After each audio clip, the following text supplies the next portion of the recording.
Hello friends.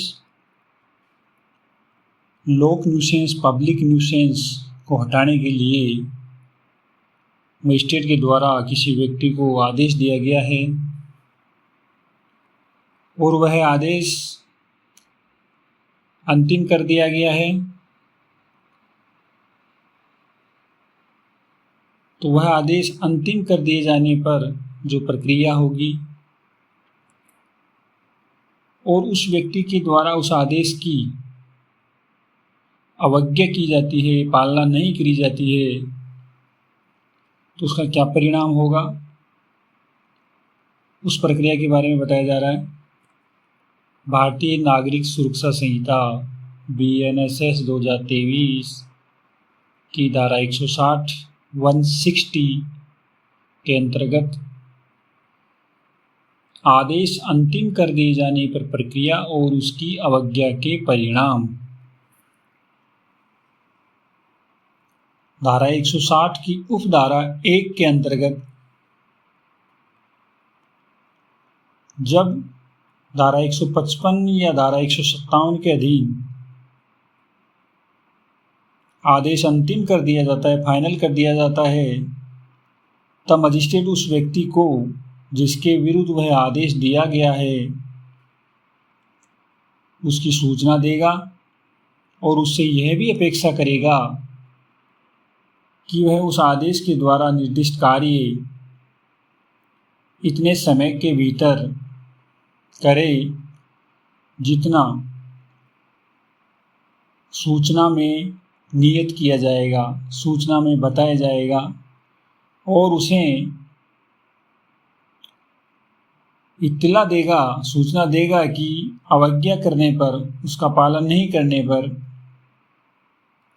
वह व्यक्ति भारतीय नागरिक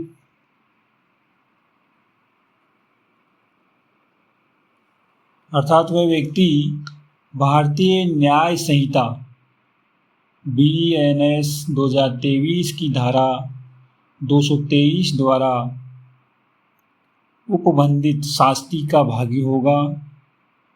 अर्थात वह व्यक्ति धारा 223 के अंतर्गत जो पेनल्टी, शास्ति या दंड का भागी होगा। धारा 160 की उपधारा 2 के अंतर्गत यदि ऐसा कार्य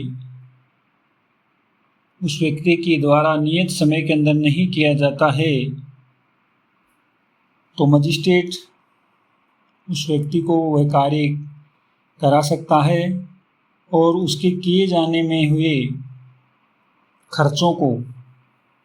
किसी भवन, माल या अन्य संपत्ति के जो उसके आदेश के द्वारा हटाई गई है उस संपत्ति को विक्रय के द्वारा या ऐसे मजिस्ट्रेट की स्थानीय अधिकारिता के भीतर या बाहर स्थित उस व्यक्ति की अन्य जंगम अचल संपत्ति के करस्तम और विक्रय के द्वारा उस खर्चे को वसूल कर सकता है। और यदि ऐसी अन्य संपत्ति वो प्रॉपर्टी ऐसी अधिकारिता के बाहर है, उस मजिस्ट्रेट के क्षेत्राधिकार के बाहर है, तो उस आदेश से ऐसी कुर्की और विक्रय तब प्राधिकृत होगा जब वह उस मजिस्ट्रेट के द्वारा प्रस्थांकित कर दिया जाता है जिसकी स्थानीय अधिकारिता के भीतर कुर्क की जाने वाली संपत्ति पाई जाती है।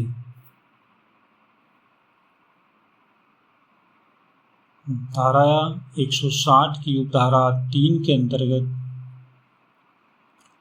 इस धारा के अधीन सद्भाव पूर्वक की गई गुड फेथ के अंतर्गत की गई किसी बात के बारे में या कार्यवाही के बारे में कोई भी वाद नहीं होगा धारा 160 CRPC की धारा 141 के समरूप है।